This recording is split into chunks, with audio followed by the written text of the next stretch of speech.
What's up mga kadukalpa? Panibagong araw, panibagong vlog na naman. Ngayon pala guys, pupunta kami sa dagat. Mapamaybay kami, mamimingwit, mangunguha ng gulaman, tsaka mananagunhason, tsaka maghanap na rin ng lato.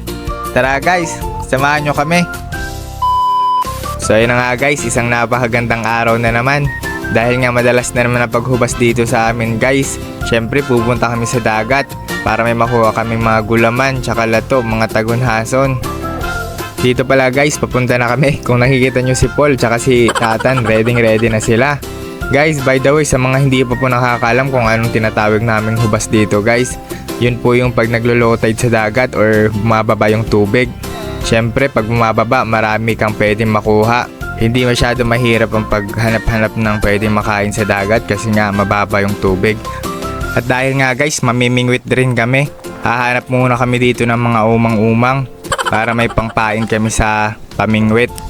O kung nakikita nyo guys, ang ganda-ganda ng dagat pag low tide. Nakakatuwa lang guys kasi nung mga bata pa kami, ganito rin kasi yung ginagawa namin. Kahit hindi kami marunong dati managunhason, sige lang. Para na rin kasi makaligo kami sa dagat. Tapos hindi kami nagpapaalam sa mga magulang namin. So ayun na nga guys, dito nga pala nagbubuong na kami ng mga umang para may pangpain kami. Kailangan dapat medyo marami-rami na yung pangpain nyo kasi minsan hindi nagsisibad, inuubos lang ng mga isda yung mga pain. Kaya dapat rami-ramihan nyo talaga. Pagkatapos namin guys mabuong yung mga umang, pumunta na kami sa Barawang para mamingwit. So yan na nga guys, nandito na kami. Nagsisimula na kami dito mamingwit. At unang-una pa lang meron agad na sibad si Siloy. Medyo maalon nga rin dito guys, medyo delikado. Kaya dapat talaga mag-iingat.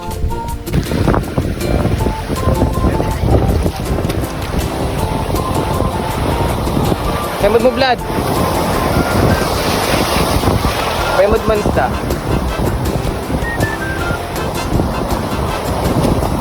Magstorya ka man. Ito po guys, pinahuli. Tsaka gulaman. Gulaman po at saka may dalawa ng isda.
Ang limudon din niya. Paul, imudon.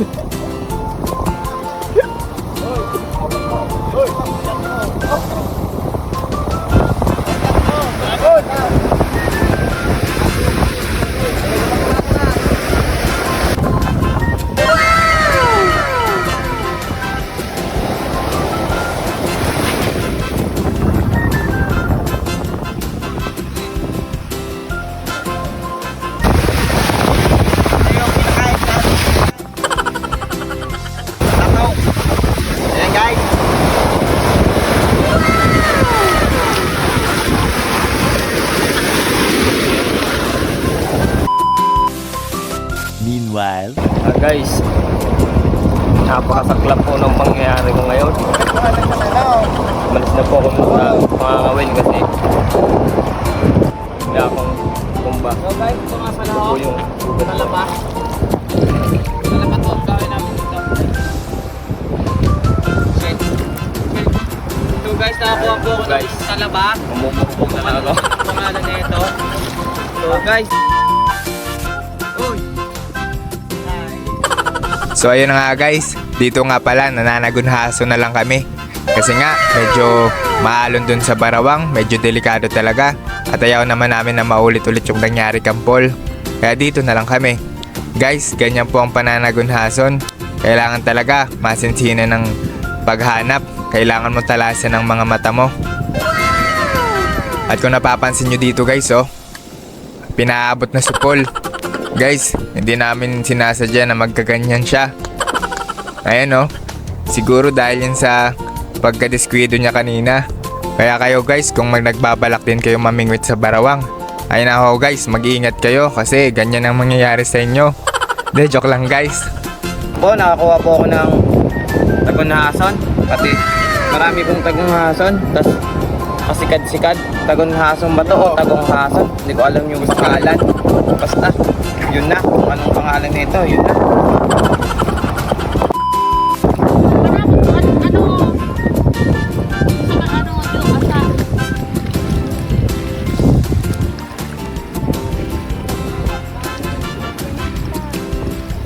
Kapo na may bay ka.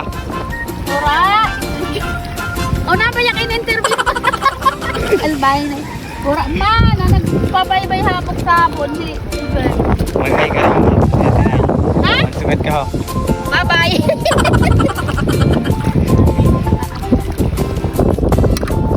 Bay ka.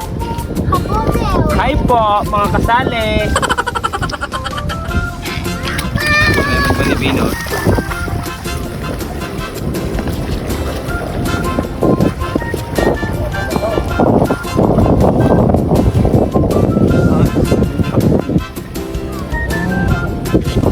What's up mga kadukal pa? Up! Mga kadukal pa? Para sunson.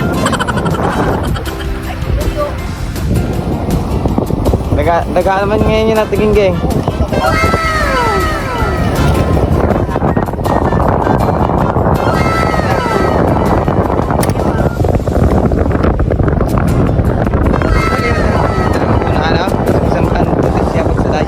Ay, narinig. Guys. Guys. Guys, napakita ni Ate King yung buko niya. Kahit daw, pati ka.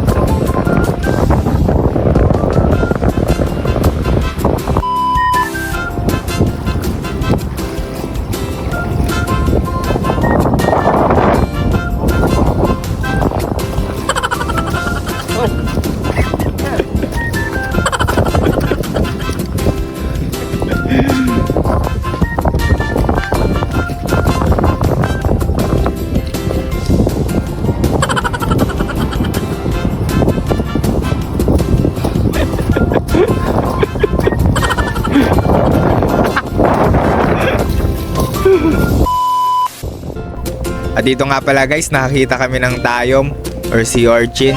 So try lang namin to guys kainin. Titikman lang namin kung masarap ba talaga. Ay ano? Yung atsura, improvise. At yun na nga guys, dito nga pala tinikman ko na. Sinod ako siya sa lato. Masarap naman siya guys. Mas masarap siguro pag may suka talaga. Balak nga namin sa susunod na kumuha ulit. At magdala na kami ng suka. Talaga ano? Hindi naman silang talaga siya pag may suka.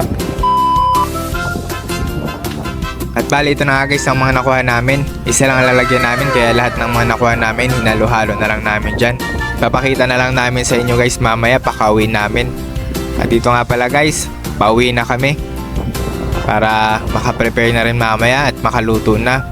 Para may pang-ulam mamayang gabi.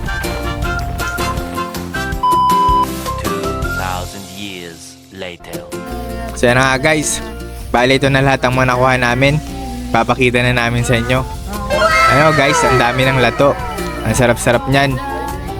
At guys, ang gagawin pala namin dyan sa Tagunhason at Gulaman, lulumpan po namin yan. Dadagdagan na lang namin guys ng kalunggay para mas maging masarap.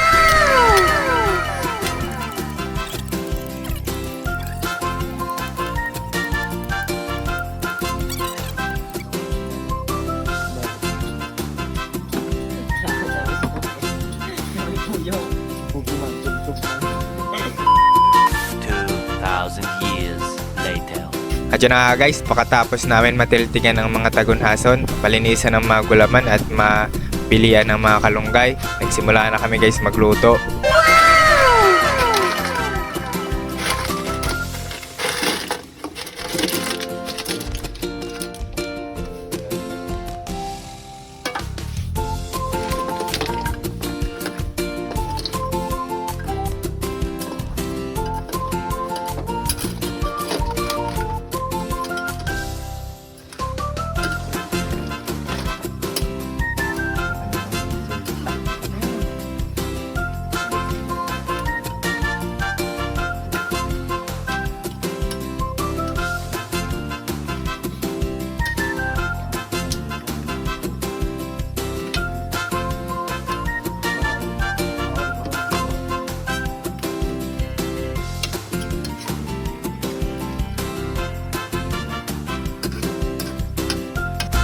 At ito na nga guys ang pinakahihintay nyo.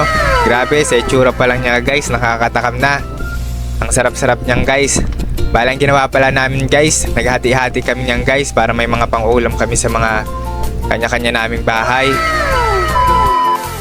Ito na nga guys, dito nga pala, dahil gutom na si Pinay, napagdesisyonan niya na dito na lang kumain sa kubo namin. Binigyan ko na lang siya dyan ng luto o kanin. At bago pala guys, matapos ang video na to guys, syempre may pa-shoutout moments naman tayo. So ayun na nga guys, shoutout moments naman tayo guys.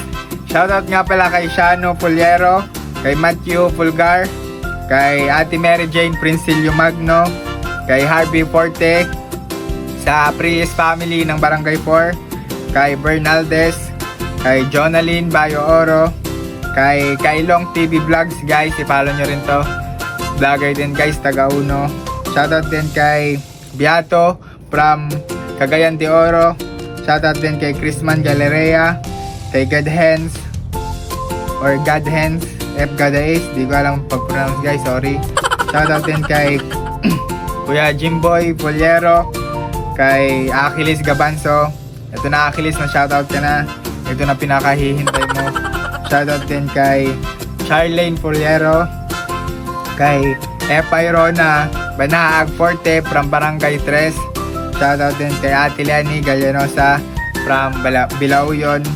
Shoutout din kay Angel May 14, kay Dan Roque Borjal, kay Jeric Ian Lim, kay Cesar Ongonyon, kay Januel Benipayo, kay Kian Marpiga, kay Aldrin Bunaw, kay Alflex Andes.